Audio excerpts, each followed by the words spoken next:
Good morning class. आज हम पढ़ेंगे फिर से बायोलॉजी के एक और टॉपिक को, जिसमें देखेंगे कि कोशिका के संबंधी जो है किस तरह के चीज़ें हुआ है, कोशिका कैसे बना है, कोशिका में क्या क्या पाया जाता है, कोशिका की खोज कौन किया था, इस तरह की चीज़ों को हम पढ़ेंगे। तो आज हम बायोलॉजी को बेसिक से फिर से नहीं, बायोलॉजी के कुछ टॉपिक हो चुका है इसीलिए फिर से कह दिया। आज बायोलॉजी को बेसिक से पढ़ेंगे और शुरू से करेंगे, क्योंकि हम टॉपिक को बीच से स्टार्ट किया हुआ था। अगर आप उस वीडियो को भी देखना चाहते हैं तो उसको भी देख सकते हैं आप, ठीक है। आज शुरू कर रहे हैं, शुरुआत से शुरू कर रहे हैं बायोलॉजी।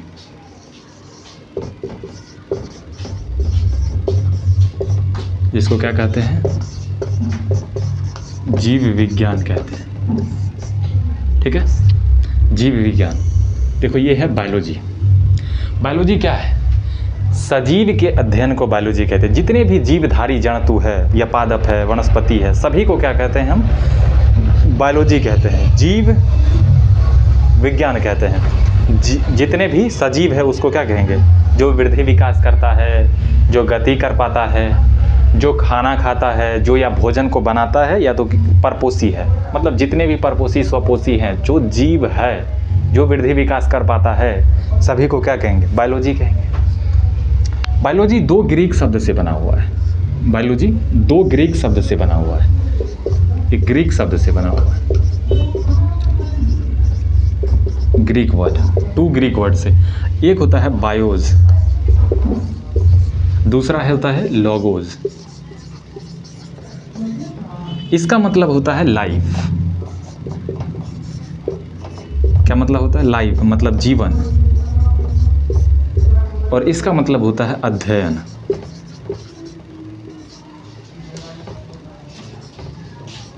या स्टडी कह लो, स्टडी कहते हैं, ठीक है। ये है, यहां से भी क्लियर हो जाएगा आप लोग को। देखो, बायोलॉजी दो ग्रीक वर्ड से बना होता है, बायोज और लोगोज। बायोज का मतलब होता है लाइफ मतलब जीवन, लोगोज का मतलब होता है अध्ययन मतलब स्टडी, ठीक है। तो जीवन के अध्ययन को क्या कहते हैं? बायोलॉजी। तो मतलब जीवन को ही सजीव कहेंगे। जो जो मतलब एकदम लिविंग ऑर्गन रहेगा, लिविंग थिंग है, उसको क्या कहेंगे? लिविंग थिंग मतलब जो जीता है, जो जी रहा है, अभी मरा हुआ नहीं है, जो जीता हुआ जीव है, उसको क्या कहेंगे? जीवन के अध्ययन मतलब सजीव के अध्ययन को बायोलॉजी कहेंगे, ठीक है। इसमें कोई दिक्कत? दो ग्रीक वर्ड से मिलकर बना होता है बायोलॉजी, जिसका एक होता है बायोज, दूसरा लोगोज। लोगोज का मतलब लाइफ, और बायोज का मतलब लाइफ, लोगोज का मतलब स्टडी, और इसी का अध्ययन मतलब जीवन के अध्ययन को बायोलॉजी कहते हैं, ठीक है। देखो, बायोलॉजी को ना अध्ययन की सुविधा की दृष्टि से दो भागों में बांट दिया गया है। कितने भागों में बांटा गया है? दो भाग में। देखो, पहला भाग ये है, पहला भाग जूलॉजी, जूलॉजी। और दूसरा भाग क्या है? बोटनी, ठीक है। और इसको कहते हैं जंतु विज्ञान।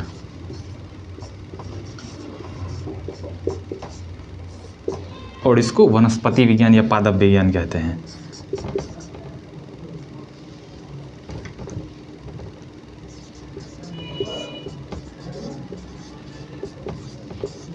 पादप विज्ञान कहते हैं, ठीक है। देखिए, बात ये है कि जंतु विज्ञान और पादप विज्ञान ये बायोलॉजी को दो भाग में बांट के पढ़ते हैं, क्योंकि लिविंग थिंग दोनों है। अभी पता चल जाएगा जंतु विज्ञान और पादप विज्ञान क्या है। जंतु विज्ञान मतलब वो है जैसे जो जीव गति कर पाता है, इधर से उधर जा सकता है, परपोषी है। परपोषी मतलब हम दूसरे चीज़ को नोच के खा जाते हैं। जैसे ये क्या है? हम लोग क्या हैं? जंतु हैं। हम लोग क्या हैं? जंतु हैं। इसके हिसाब से हम लोग जानवर ही हैं। कुत्ता, बिल्ली, भेड़, बकरी, जितना भी है जो चल फिर सकता है, ये क्या है? जंतु है, परपोषी है। हम लोग परपोषी का मतलब होता है जो भोजन नहीं बना सकता है, लेकिन किसी को नोच के खा लेते हैं। जैसे गाजर हलवा, हलवा, सूजी, मतलब जो आता है सूजी, गेहूँ, चावल। एक मिनट, वीडियो डिस्टर्ब हो गया, उसको देख लेते हैं।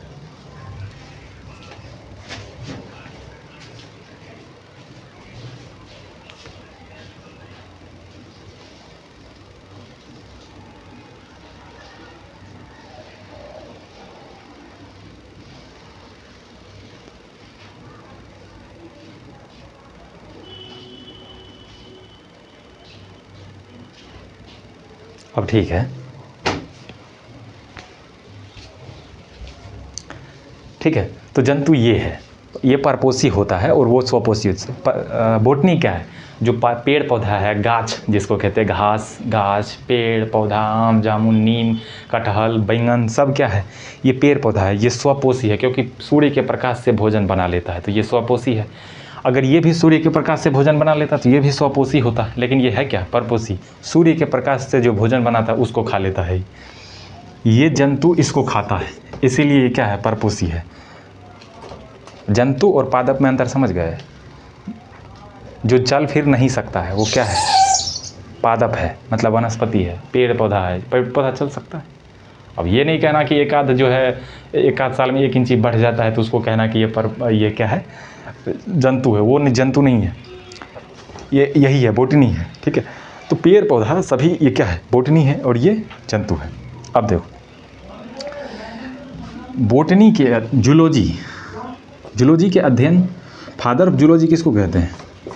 फादर ऑफ जूलॉजी ये कहते हैं अरस्तू को। अरस्तू को कहते हैं।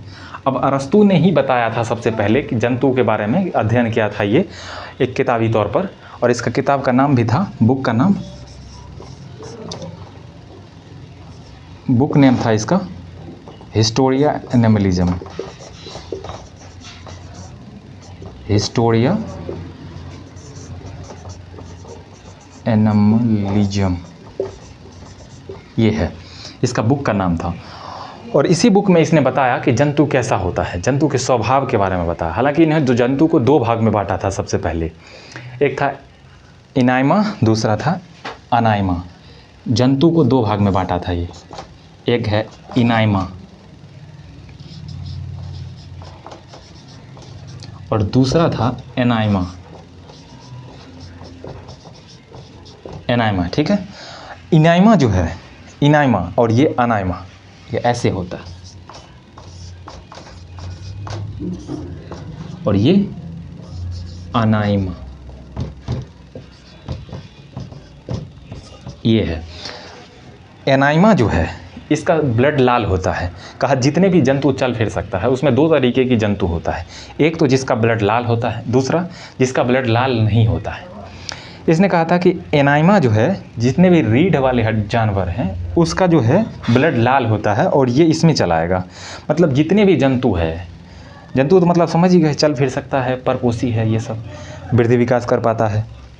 तो कहा कि जितने भी जितने भी जंतु का ब्लड लाल होगा वो किस में चलाएगा? एनाइमा में।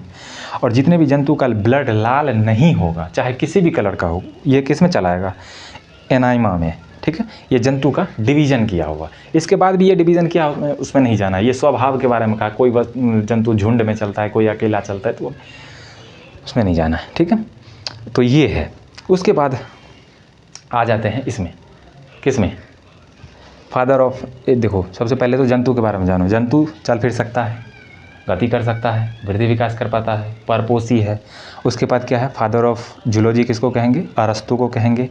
अरस्तू का बुक कौन है? हिस्टोरिया एनिमलिज्म है। और इन्होंने जंतु को 2 भाग में बांटा है। जंतु को 2 भाग में बांटा है, एक तो एनाइमा है, दूसरा अनाइमा है। और जिस जंतु का ब्लड लाल होगा उसको हम कहेंगे इनाइमा। जिस जंतु का ब्लड लाल नहीं होगा, मतलब एनिमल का ब्लड लाल नहीं होगा, उसको क्या कहेंगे? अनाइमा। इसमें रीढ़ वाले जंतु आ जाएंगे, जिसमें मानव, कुत्ता, भेड़, बकरी, ये सब आएगा, रीढ़ है। और इसमें कीड़ा, स्पाइडर जिसको मकड़ी कहते हैं, मक्खी, मधुमक्खी, ये सब चलाएगा एनाइमा में। इसका ब्लड लाल नहीं होता है। मच्छर का भी ब्लड लाल नहीं होता है, क्योंकि आप ही का ब्लड लाल पी लेता है वो, ठीक है। तो अगर उसके ब्लड, आपका ब्लड उसके शरीर में जब तक रहेगा तब तक लाल रहेगा मारने पर। एक्चुअल में अगर मच्छर भूखा रहेगा तो उससे लाल ब्लड नहीं निकलेगा, पानी जैसा कुछ निकलेगा। हालांकि उसमें ब्लड होता है लेकिन लाल नहीं होता है। अब हम देखेंगे बोटनी के बारे में। बोटनी, ठीक है। बोटनी भी एक ग्रीक शब्द से बना हुआ है, जिसका बोटेनस जिसका मतलब होता है घास। हालांकि उस बहुत डीप हो जाता है वो सब। तो बोटनी का अध्ययन करेंगे। ये होता है पादप मतलब पेड़ पौधा, घास, ये सब है पादप। और इसका जो जनक है, मतलब फादर ऑफ बोटनी किसको कहेंगे हम? फादर ऑफ बोटनी कहेंगे थियोफ्रेस्टस को। किसको कहेंगे? थियोफ्रेस्टस को।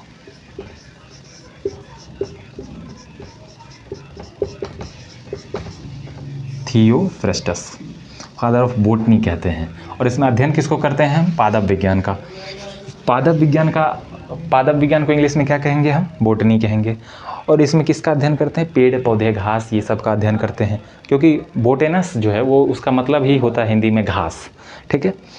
और उसी का अध्ययन करते हैं हम लोग, इसमें पेड़ पौधा का अध्ययन। तो फादर ऑफ बोटेनस कौन है? थियोफ्रेस्टस का, थियोफ्रेस्टस को कहते हैं, ठीक है। अब इसका एक बुक है Historia animalism. Historia, book name क्या है?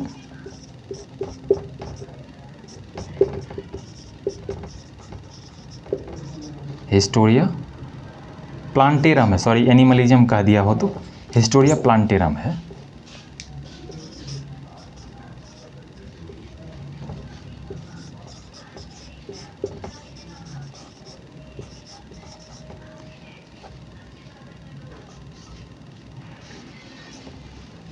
हिस्टोरिया प्लांटेरम, इसका बुक का नेम क्या है? Historia plantarum. एक्चुअल में जो है ना ये थियोफ्रेस्टस, ये अरस्तु का ही चेला है, अरस्तु का ही चेला है। ये अपना गुरुजी इसका किया था जंतु पर अध्ययन, ये किया था पादप पर अध्ययन। और इसने पादप को 4 कैटेगरी में रखा था, 4 कैटेगरी में रखा था। और इसको हम देखेंगे यहाँ से, इसको मिटा दें। फादर ऑफ बोटनी किसको कहेंगे? थियोफ्रेस्टस को। इसका बुक का नाम क्या है? Historia plantarum, Historia plantarum. अब देखें,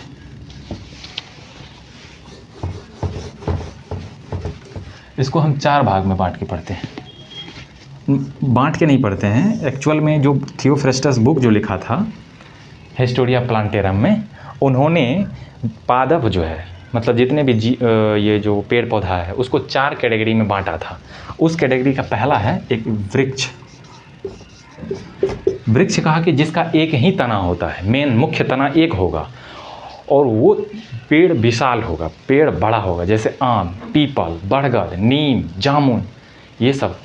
इसका मुख्य तना एक होता है, जो ज़मीन से निकलता है वो एक ही होता है, ऊपर जाके वो टहनी में बदल जाता है, वो अलग बात। एक कैटेगरी में रख दिया ये वृक्ष। दूसरा कैटेगरी रखा ये झाड़ी,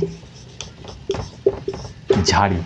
और ये झाड़ी को कहा जिसके ज़मीन से ही कई तना निकल जाते हैं, जैसे गुलाब, तुलसी, इस तरह के जो चीज़ है इसको क्या कहेंगे? इसको कहा कि झाड़ी है। एक है उपझाड़ी,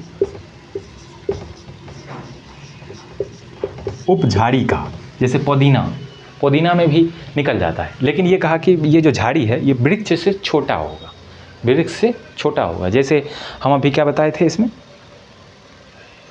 गुलाब, गुलाब आम, जामुन, नीम ये सब से तो छोटा ही होता है ना, ज़मीन से ही कई तना निकल जाते हैं। तुलसी में भी निकल जाता है कई तना ज़मीन से ही। तो ये जब पेड़ से छोटा होगा, लेकिन इससे भी छोटा ये होता है, उपझाड़ी होता है। जैसे पुदीना होगा, पुदीना का पेड़ देखो, पौधा इतने ठोका होता है लेकिन कई तना निकल जाता है। हालांकि इसका जो तना है, तना इससे छोटा, मतलब इसका जो तना है इससे नॉर्मल होता है, मतलब कमज़ोर होता है, नॉर्मल। झाड़ी का तना इस तना से मजबूत होता है, हालांकि इसका तना झाड़ी के तना से कमज़ोर होता है, मतलब ये कमज़ोर होता है, छोटा भी होता है इससे। अब देखो, एक होता है साख, साख होता है। और ये साख मतलब क्या होता है? घास। साख मतलब घास, इसी तरह की चीज़ होता है साख, ठीक है। घास, उसका अध्ययन हम करते हैं इसमें, किसमें? ये जो है, जैसे हो गया चावल, गेहूँ, इस पालक, धनिया, इस तरह की चीज़ साख हो जाता है, और उसमें अध्ययन करते हैं सबसे नॉर्मल अवस्था में जो है। तो थियोफ्रेस्टस जो पेड़ पौधा है उसको भी 4 कैटेगरी में बांटा था। और ये एनिमल अरस्तु 2 कैटेगरी में बांटा था, एनाइमा और अनाइमा, ठीक है। अब बढ़ते हैं, बेटा में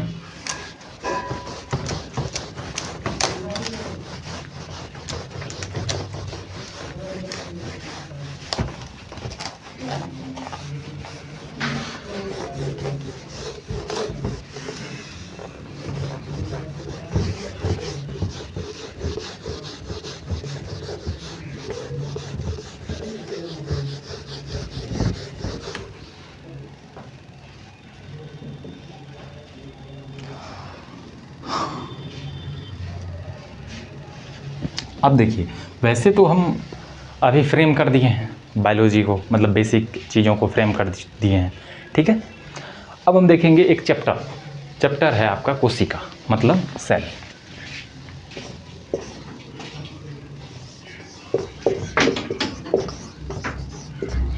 कोशिका है सेल, ये है आपका चैप्टर। और इस चैप्टर में हम पढ़ेंगे कोशिका के बारे में। हालांकि ये बहुत बड़ा चैप्टर है, तो एक दिन में तो नहीं होगा, अगले दिन में होगा। अगर आप दूसरे टॉपिक पर भी चाहो तो आप कमेंट कर सकते हो, उस पर भी बन जाएगा वीडियो, ठीक है। फिजिक्स, केमिस्ट्री, बायोलॉजी, इसमें आप कोई भी टॉपिक कर दो, वनडे एग्ज़ाम के लिए आपको हम वीडियो बना देंगे, ठीक है। ये भी वनडे एग्ज़ाम की ही तैयारी चल रही है कंपटीशन में। देखो कोशिका है, तो कोशिका को हम, कोशिका के अध्ययन को कहते हैं साइटोलॉजी। क्या कहेंगे हम?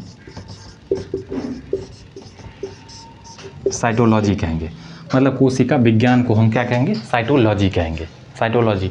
अगर कहेंगे कि द स्टडी ऑफ सेल, तो क्या कहेंगे? साइटोलॉजी। कोशिका विज्ञान के अध्ययन को साइटोलॉजी कहेंगे, क्योंकि कोशिका को साइटो कहते हैं, ठीक है, साइटो कहते हैं। तो इसी क्रम में जो है, अध्ययन करते करते जब वैज्ञानिक अध्ययन कर रहा था कोशिका के बारे में, पहले तो जानकारी नहीं थी, तो एक वैज्ञानिक आया 1665 ईस्वी में। कितने ईस्वी में आया? 1665 ईस्वी में आया। इसका नाम था क्या? Robert Hooke. Robert Hooke. अभी डाउट सब क्लियर हो जाएगा, अभी डाउट क्रिएट मत करना, क्योंकि वीडियो अगर पूरा देखोगे तो एक भी डाउट नहीं रहेगा, क्योंकि डाउट क्रिएट करने के लिए थोड़ी पढ़ाते हैं। 500-600 स्टूडेंट जब सामने रहता है तो उसमें डाउट सबको होगा, तो डाउट ही क्लियर करते रह जाएंगे।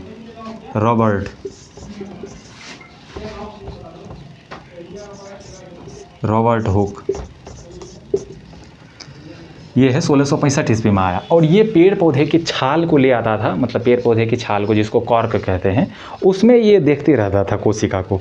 और इसको मिल गया एकदम जाते जाते अध्ययन करते करते एक छोटा सा बिंदी टाइप से मिला, एक माइक्रोस्कोप से देखा तो एक कोशिका मिल गया इसको, और पेड़ पौधे की छाल से मिला, कॉर्क से मिला। तो इसने कहा कि हमको कोशिका मिल गया। ये बहुत खुश हुआ उस समय, हमको कोशिका मिल गया। अब कोशिका मिल गया, लेकिन वो कोशिका कैसा था? मरा हुआ कोशिका था, इसीलिए उसको कहते हैं नेफ्रोसिस। मृत कोशिका को क्या कहते हैं? नेफ्रोसिस कहते हैं। मृत कोशिका को नेफ्रोसिस कहते हैं, नेफ्रोसिस, ठीक है। मृत कोशिका को क्या कहेंगे हम? नेफ्रोसिस कहेंगे। और ये रॉबर्ट हुक खोज किया था इसका। ये क्योंकि ऐसे याद रखना कि हुक से जब निकाल रहा था तो कोशिका मर गया, वैसे तो ऐसा नहीं है, लेकिन हुक से निकाला तो कोशिका मर गया, ऐसे याद रखना है इसको, ठीक है। हुक से निकाला तो कोशिका मर गया, तो रॉबर्ट हुक भी आ जाएगा, मृत कोशिका भी आ जाएगा। ऐसे पूछ लेगा कहीं कि मृत कोशिका की खोज किसने किया, तो रॉबर्ट हुक कह देना, ठीक है।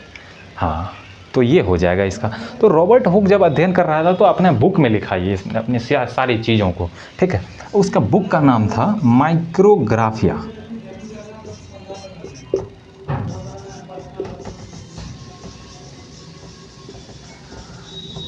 माइक्रोग्राफिया। इसी में अपने अध्ययन के बारे में जो है बताया था, इसी में अपने अध्ययन के बारे में बताया था, माइक्रोग्राफिया नामक बुक में बताया था ये, ठीक है।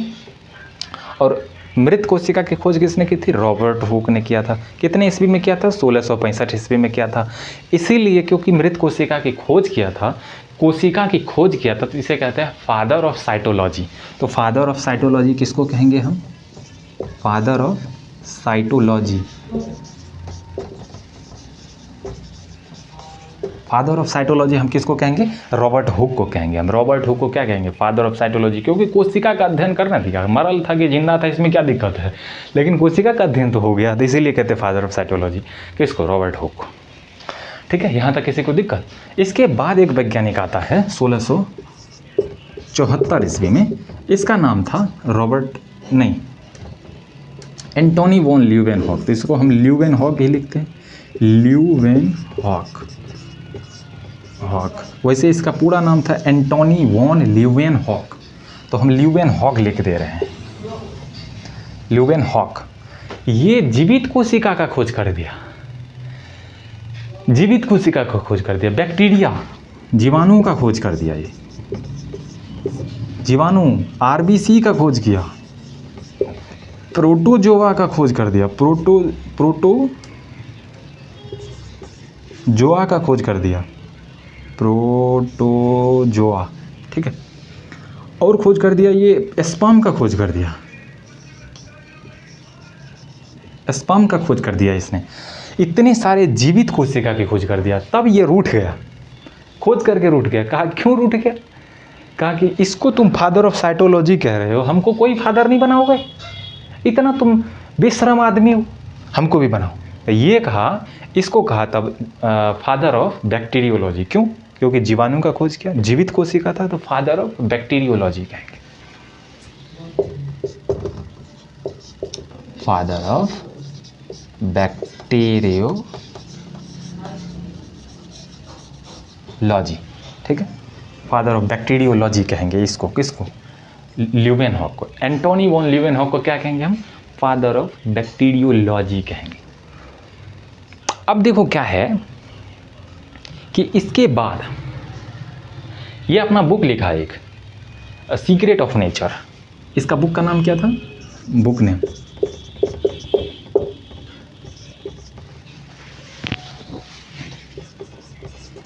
Secret of nature. इसी बुक में इसने इस सभी चीज़ों को जिक्र किया था, इस सभी चीज़ों को जिक्र किया था, कितने चीज़ खोजा, कैसे खोजा, ये सभी चीज़ को जिक्र कहाँ किया था? सीक्रेट ऑफ नेचर में किया, ठीक है। तो ये रहा उसका कोशिका का जो है अध्ययन में। अब हम और आगे जाते हैं।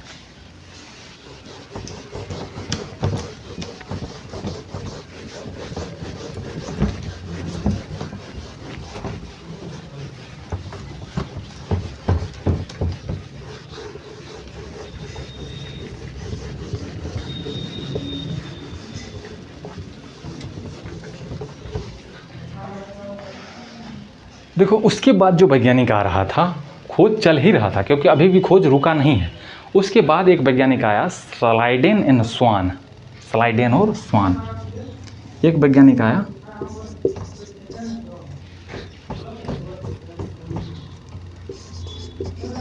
स्लाइडेन, दूसरा वैज्ञानिक आया स्वान।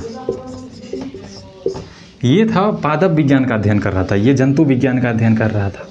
दोनों मिलके सेल थ्योरी दिया।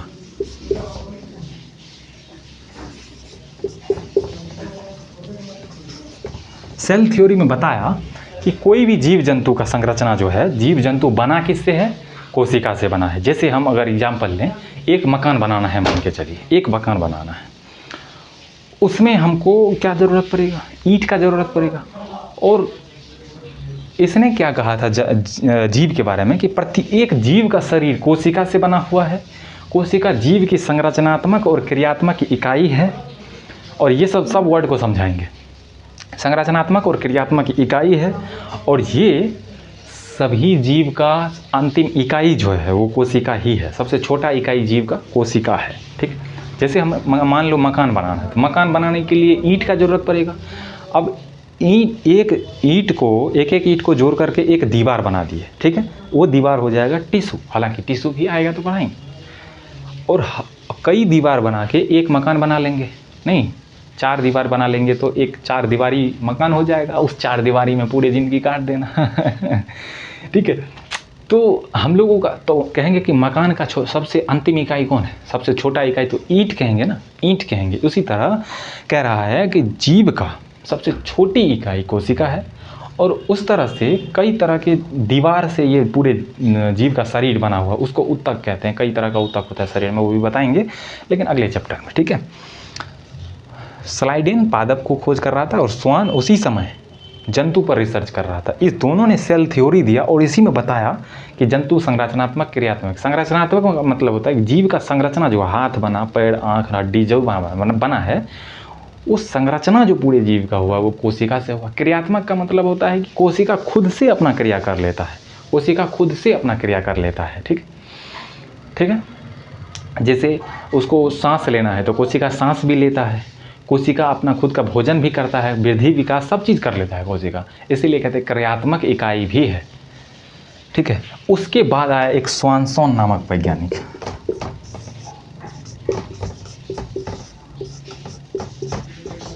स्वानसन नामक वैज्ञानिक, और ये कहता है, इसको कहते हैं फादर ऑफ मॉडर्न साइटोलॉजी, मतलब आधुनिक कोशिका विज्ञान के पिता।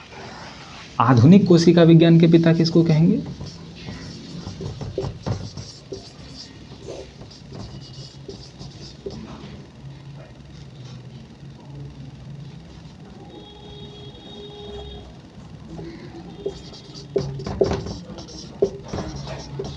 आधुनिक कोशिका विज्ञान के पिता इसी को कहेंगे, स्वानसन को।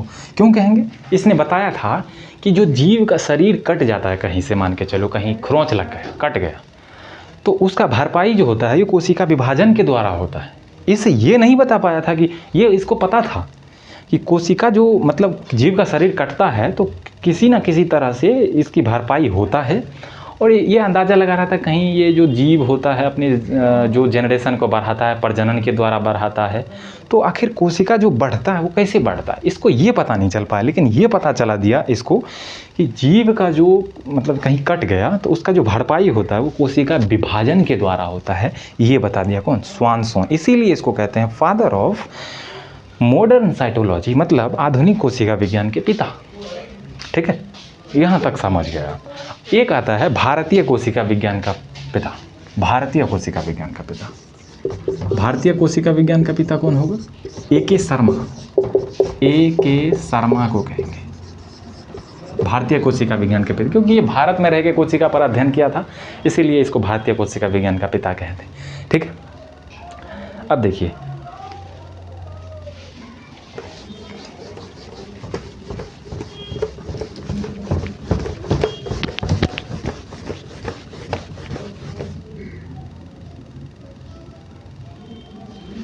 एक बार वीडियो देख लेते हैं।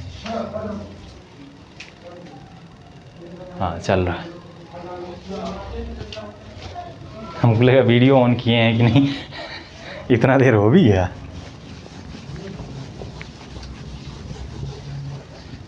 भारतीय कोशिका विज्ञान के पिता A.K. शर्मा को कहते हैं। और उसके बाद देखो क्या आया, कोशिका पर हम आते हैं। जैसे दुनिया का सबसे बड़ा कोशिका कौन है? तो कहेंगे कि ऑस्ट्रिच एग, मतलब शुतुरमुर्ग का अंडा।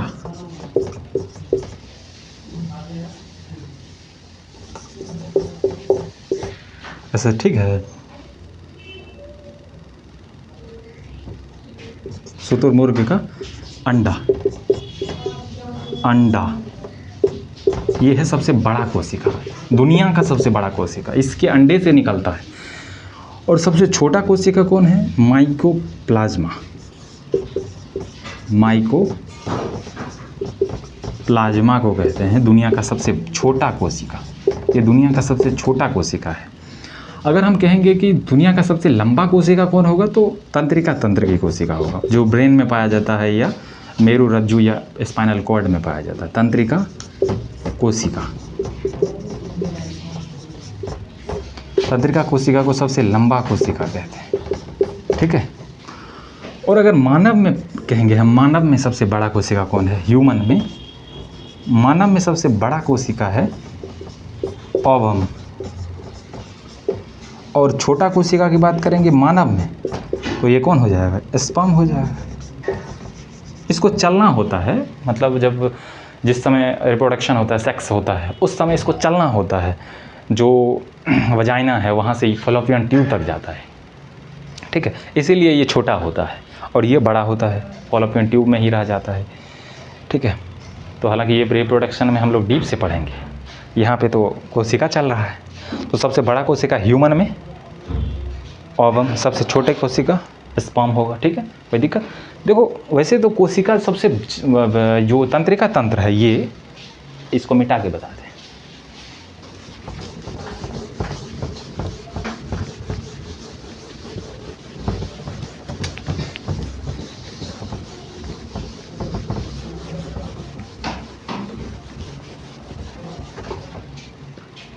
देखो ह्यूमन सबसे छोटा, जो कहते हैं कोशिका, जो ब्रेन में कोशिका विभाजन नहीं होता है, या स्पाइनल कॉर्ड, जो तंत्रिका कोशिका है, तंत्रिका कोशिका में कोशिका विभाजन होता ही नहीं।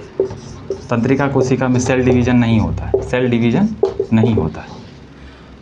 इसीलिए जब ब्रेन अगर फूट जाए तो उसका वो गड्ढा रह ही जाता है थोड़ा सा। अगर गड्ढा हो गया, नहीं गड्ढा हुआ तो कोई बात नहीं है, अगर गड्ढा हो गया तो गड्ढा ही रहेगा, ठीक है। ब्रेन में कोशिका विभाजन नहीं होता है। हालांकि डिजीज में जाएंगे तो वहाँ पे बताएंगे कि अगर ब्रेन में कोशिका विभाजन होना होगा तो कैसे होगा, ठीक है। यहाँ आप यही समझिए। उसके बाद हम देखेंगे लीवर। लीवर जो है,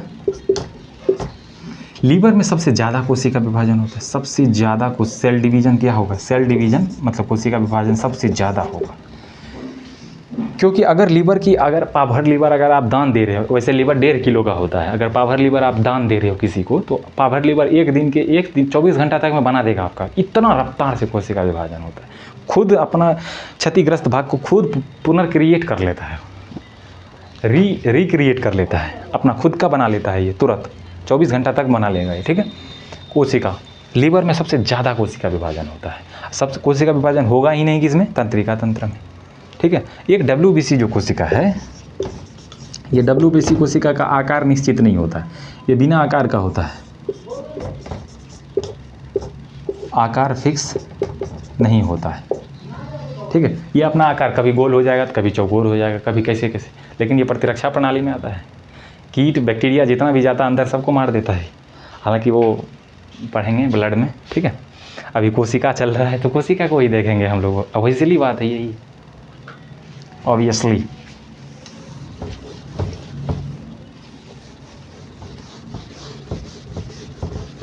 देखो अब हम कोशिका पे आते हैं। अभी तक तो कोशिका का वो फ्रेम तैयार हो रहा था। जैसे मान के चलो ये है एक कोशिका, ये क्या है, एक कोशिका मान के चलो है, ठीक है। और इस कोशिका में कई तरह के अंग होते हैं, इसके अंदर कोशिकांग कहते हैं इसको, सेल ऑर्गेनेल्स कहते हैं। यह है nucleus, mitochondria, Golgi body, vacuoles, ribosome, centrosome, endoplasmic reticulum, lysosome, ठीक है। ये सब कोशिकांग है, ठीक है। अब देखो कोशिकांग में, वीडियो ठीक नहीं चल रहा है, दिखाओ, हम रुक 1 मिनट, हम वीडियो देख लेते हैं थोड़ा ही देर।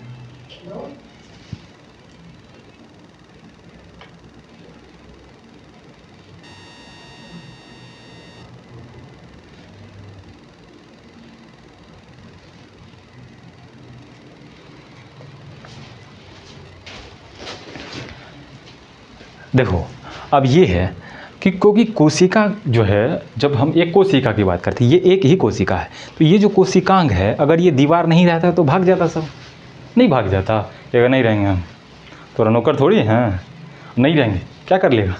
तो ये कोशिका को दीवार दे दिया प्रकृति। देखो कितना होशियार था, कहा कि तुम भागो ना। एक कोशिका को बनाने के लिए अगर हाथ पैर जो आँख है ये अगर कहता कि नहीं काम करेंगे, भाग जाएंगे हम, तब तो बेकार ही हो जाता। इसलिए प्रकृति जोड़ दिया सबको, भागेगा ही नहीं। इसमें भी क्या किया, एक दीवार दे दिया जो भागेगा ही नहीं। इसको कहते हैं कोशिका झिल्ली। क्या कहेंगे हम, कोशिका झिल्ली।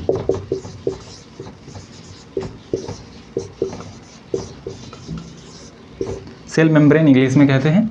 और ये जो बना होता है ये फॉस्फोलिपिड का बना होता है। किसका बना होगा, फॉस्फोलिपिड का बना होता है, ठीक है। इसका मोटाई जो होता है ये 75 एंगस्ट्रॉम होता है। 1 एंगस्ट्रॉम बराबर कितना होता है, 1 एंगस्ट्रॉम बराबर 10⁻⁻10 होता है, ठीक है। ये होता है और इतना पतला होता है ये कोशिका में रिसेप्टर होता है। ये जो झिल्ली है इसमें रिसेप्टर होता है। रिसेप्टर का मतलब क्या है, रिसीव करने वाला। इसी के होके ये जो छेद अभी बना रहे हैं, इसी होकर के जो कोई भी भोजन करते हैं तो भोजन इसी होकर के जाता है, पानी भी इसी होकर के जाता है। तो एक तरह से परिवहन को कंट्रोल करता है। तो एक बार क्वेश्चन आया था, कोशिका में परिवहन को कंट्रोल करने वाला कौन है। ऑप्शन में दिया था कोशिका झिल्ली भी, तो कौन हो गया, कोशिका झिल्ली। कोशिका झिल्ली अर्धपारगम्य होता है। अर्धपारगम्य का मतलब क्या है, ये कुछ चीज़ को जाने देगा, कुछ चीज़ को जाने नहीं देगा। मतलब सब चीज़ को जाने नहीं देगा, जो ज़रूरत का चीज़ होगा उसी को जाने देगा, ठीक है। अब देखो क्या होता है, ये जो कोशिका झिल्ली ये बाहरी वातावरण से कोशिका को अलग करके रखता है। बाहरी वातावरण से कोशिका को अलग करके रखता है। जैसे धूल उड़ता है बाहर में, तो धूल इसमें नहीं जा सकता है क्योंकि कोशिका झिल्ली वहाँ पे मौजूद है। ठीक है, तो ये है इसका खासियत, यही है। बाहरी वातावरण से, इधर हवा है, इधर एयर है, लेकिन इसमें जा पाएगा नहीं क्योंकि कोशिका झिल्ली है। ये चीज़ होता है। अब ये भी इतना पतला होता है कि इसमें सब चीज़ नहीं जा सकता है, ये समझ लो। उसके बाद क्या है, इसी पर होता है कोशिका भित्ति। सिर्फ कोशिका झिल्ली ह्यूमन में, मतलब जो पादप नहीं है, मतलब जंतु है, उस जंतु में पाया जाएगा क्या, कोशिका झिल्ली। और पादप की बात करेंगे वनस्पति के बाद, तब आएगा कोशिका भित्ति। और ये कोशिका भित्ति थोड़ा कठोर होता है। ठीक है,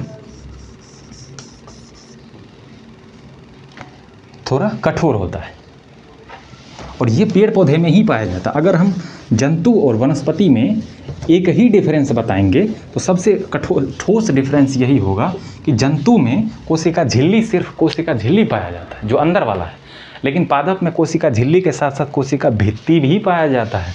इसको क्या कहेंगे, ये जो बाहरी वाला भाग है इसको कहेंगे कोशिका भित्ति,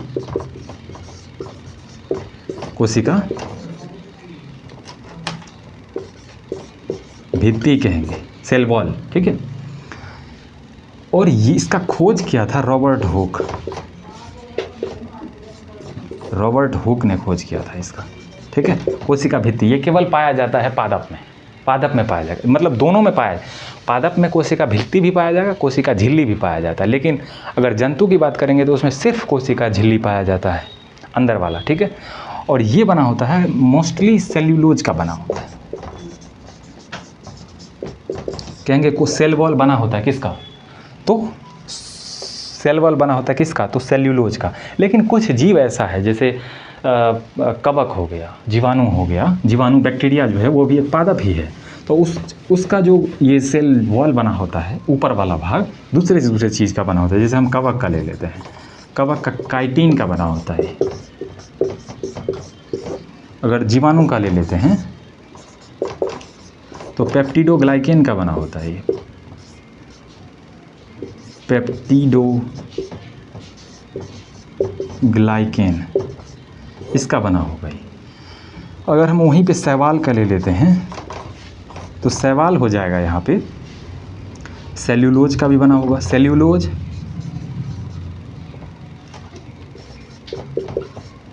प्लस CaCO3 प्लस गैलेक्टोन्स का बना होता है, गैलेक्टोन्स। इन तीनों का मिक्सचर होता है ये, मतलब तीनों का मिक्सचर बना होता है। सेल वॉल जो होता है, यही तीनों का मिक्सचर केवल बाहरी बना होता है, इसके लिए कठोर होता है। ठीक है, ये काइटिन का बना, जीवाणु में जो सेल वॉल होता है वो काइटिन का बना होता है, नहीं कवक में, और जीवाणु में पेप्टिडोग्लाइकेन का होता है। शैवाल में जो ये कोशिका भित्ति है ये बना होता है सेल्यूलोज, CaCO3 और गैलेक्टोन्स, तीनों मिल के बना होता है। समझ रहे हो, तो इस चीज़ों का बना होता है ये।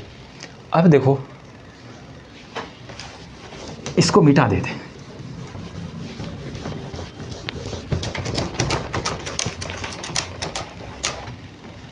देखो ये जो कोशिकांग है ये आपस में टकरा ना जाए या व्यवस्थित तरीके से अपने अपने जगह पर काम करते रहे, इसके लिए इसमें है कुछ लिक्विड, इसमें लिक्विड है, इसके बीच में भी लिक्विड ऐसे करके भरा रहता है, आपस में टकराने इसको नहीं देता है और अपना अपना काम करने देता है, अपना अपना ध्यान दो, सबके नीचे बॉडीगार्ड रहता है।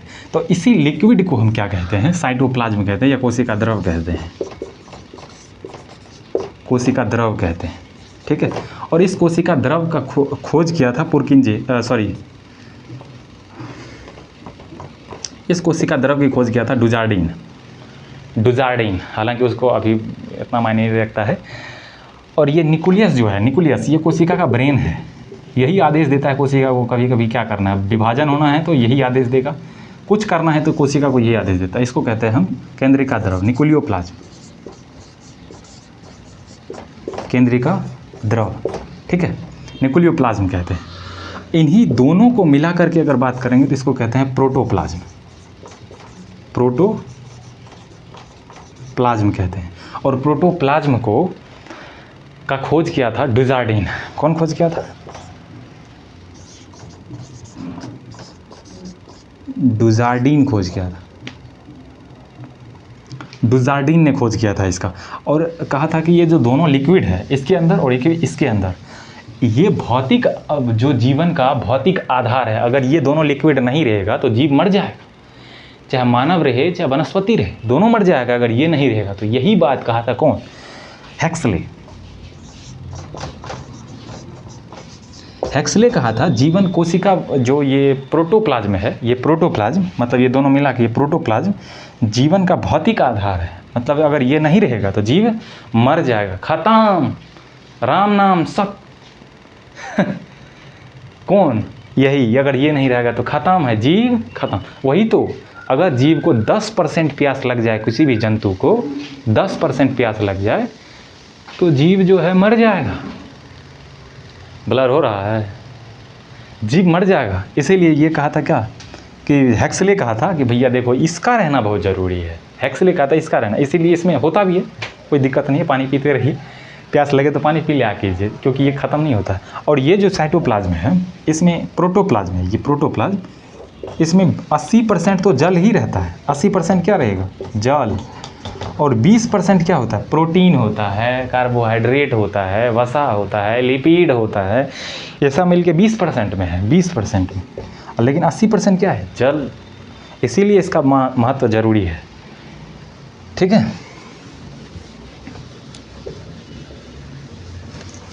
अब एक ऑर्गन्स को देख लेते हैं, ये है माइटोकॉन्ड्रिया, इसको लेते हैं।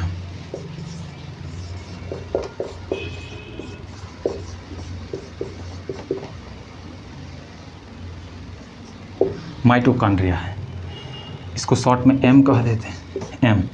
देखो माइटोकॉन्ड्रिया को powerhouse of the cell कहते हैं। Powerhouse of the cell इसलिए कहते हैं क्योंकि जब हम भोजन करते हैं तो वो पचे हुए भोजन कहाँ जाता है? इस माइटोकॉन्ड्रिया में। माइटोकॉन्ड्रिया का आकार ऐसा ही होता है और इसके अंदर एक क्रिस्टी नामक दीवार होता है। इसको क्या कहते हैं? क्रिस्टी नामक दीवार कहते हैं। ठीक है। और इसमें डीएनए भी होता है। एकमात्र ऑर्गन है जंतु कोशिका में जिसमें न्यूक्लियस के अलावा डीएनए कहाँ होना चाहिए? इसमें, लेकिन इसमें भी होता है। एकमात्र कोशिकांग है जो न्यूक्लियस के अलावा, माइटोकॉन्ड्रिया में भी डीएनए होता है। यही आपसे पूछ लेता है कभी कभी कि न्यूक्लियस के अलावा डीएनए कहाँ पाया जाता है? इसमें। हालांकि पादप में जाएंगे तो वहाँ भी बताएंगे कि वहाँ किस में होता है। तो माइटोकॉन्ड्रिया में डीएनए होता है। ये क्या है? ये माइटोकॉन्ड्रिया है। माइटोकॉन्ड्रिया सेम ऐसे ही होता है। इसकी आंतरिक दीवार को कहते हैं क्रिस्टी। क्या कहेंगे? क्रिस्टी कहेंगे। और ये क्रिस्टी क्या करता है? जैसे हम भोजन खाते हैं, भोजन ये खा लिए, जो भोजन पच के जाएगा, पच के इसी में प्रवेश करता है। यहाँ होता है ऑक्सीजन। ऑक्सीजन के प्रेजेंस में भोजन, ये जो है ना, यहाँ पे क्रेब्स चक्र चलता है। क्रेब्स चक्र माइटोकॉन्ड्रिया में क्या चलता है? क्रेब्स चक्र। ये जो भोजन पच के गया है, ऑक्सीजन के प्रेजेंस में इसको तोड़ देता है, तोड़ के एटीपी में बदल देता है। किस में? एटीपी में बदल देता है। और यही 38 एटीपी अगर बन गया, धकाधक बनता है वैसे, 38 एटीपी बन गया तो एक ग्लूकोज बन जाएगा। आप भोजन करते जाइए, माइटोकॉन्ड्रिया धकाधक ऊर्जा बनाएगा, धकाधक ऊर्जा बनाएगा, 38 एटीपी बनते जाएगा, एक ग्लूकोज बनते जाएगा। आपको ऊर्जा मिलता है किसके माध्यम में? ग्लूकोज के माध्यम से। एक ग्लूकोज बना, फटाक से ऊर्जा मिलेगा। ऐसे करके एकदम जब भोजन खाते एनर्जेटिक बन जाता है। तेरी तो उखाड़ के रख देंगे। आओ, तो एटीपी के रूप में भोजन 38 एटीपी बनता है, जैसे एक ग्लूकोज बन जाता है। यही ग्लूकोज हमारा ऊर्जा है। इसीलिए हम एटीपी को क्या कहेंगे? मतलब पचे हुए भोजन एक ईंधन की तरह काम करता है। ईंधन है कि नहीं बताओ? ईंधन तो है, यही तो जल के बनता है ग्लूकोज। ठीक है। तो यहाँ से देखो कि हमारे पूरे शरीर को चाहिए क्योंकि पूरे शरीर में कोशिका पाया जाता है और हर कोशिका में माइटोकॉन्ड्रिया है कि नहीं? तो हर कोशिका में जब माइटोकॉन्ड्रिया है तो हमको क्या चाहिए कि हर कोशिका तक ऑक्सीजन पहुंचना चाहिए। जबकि हम सांस लेते हैं तो फेफड़े तक रह जाता है। तो हमको ऑक्सीजन पहुंचाने के लिए, जैसे पैर है, हाथ है, ब्रेन है, यहाँ तक ऑक्सीजन पहुंचाने के लिए कौन जिम्मेदार है? तब आता है ब्लड। कहता है हम है ना। जैसे ब्लड हार्ट है, हार्ट से ब्लड कहाँ जाता है? मतलब हृदय से ब्लड जैसे फेंकता है तो फेफड़ा में जाता है। फेफड़ा में क्या करता है? ऑक्सीजन पहले से घींच के फेफड़ा रख लेता है। ऑक्सीजन जैसे ही ब्लड जो है हृदय से जैसे फेफड़ा में जाता है तो वहाँ ऑक्सीजन रहता है। फेफड़ा ऑक्सीजन को मिला देता है, घोल के मिला देता है। फिर वो ब्लड क्या करता है? हृदय में चला आता है। और हृदय उस शुद्ध ब्लड को, ऑक्सीजन मिले हुए ब्लड को पूरे पंप लगा के 120 के रफ्तार से धकेल देता है, एकदम धकेल के भेज देता है, पूरे शरीर में चला जाता है। वही ब्लड से जो है ये माइटोकॉन्ड्रिया ऑक्सीजन खींच लेता है, जल्दी लाओ लाओ, सब ऑक्सीजन खींच लेता है। फिर से ऐसे ऐसे करके ब्लड जाता है, खींचते खींचते निकल जाता है, पूरे निकल जाता है। तो सभी माइटोकॉन्ड्रिया को ऑक्सीजन मिल गया। जैसे ही ब्लड जाता है ऑक्सीजन सब ले लेता है, क्योंकि भोजन पचे हुए भोजन यहाँ पहुँचा रहता है। अब ऑक्सीजन मिल ही गया, क्योंकि ऑक्सीजन के प्रेजेंस में ही टूटता है, ऑक्सीजन मिल ही गया। और तब घीस के पकड़ के तोड़ देता है, तोड़ के बना देता है ATP। और जैसे ही 38 ATP पूरा, एक ग्लूकोज बन जाएगा, आपको एनर्जी मिल गया। ऐसे ही धकाधक एनर्जी मिलता है, समझा? ऐसे ही एनर्जी मिलता है। इसीलिए powerhouse of the cell कहते हैं, क्योंकि पावर कहाँ से मिल रहा है? माइटोकॉन्ड्रिया से मिल रहा है। एकमात्र कोशिकांग जो जहाँ DNA पाया जाता है, माइटोकॉन्ड्रिया। ऑक्सीशोषण किस में होता है? ऑक्सीजन के प्रेजेंस में शोषण होता है तो ऑक्सीशोषण कहते हैं, तो वो माइटोकॉन्ड्रिया है। दूसरे सबसे बड़ा कोशिकांग कौन है? माइटोकॉन्ड्रिया, क्योंकि सबसे बड़ा तो न्यूक्लियस होगा। एक कोशिकांग और देख लेते हैं, उसके बाद आज की क्लास को यहीं बंद करेंगे। अगली क्लास दूसरे दिन होगा। राइबोसोम ये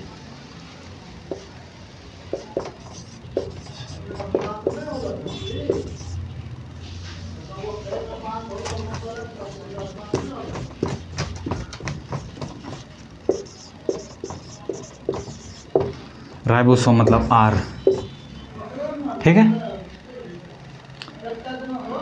गलत तो नहीं ना जी? राइबोसोम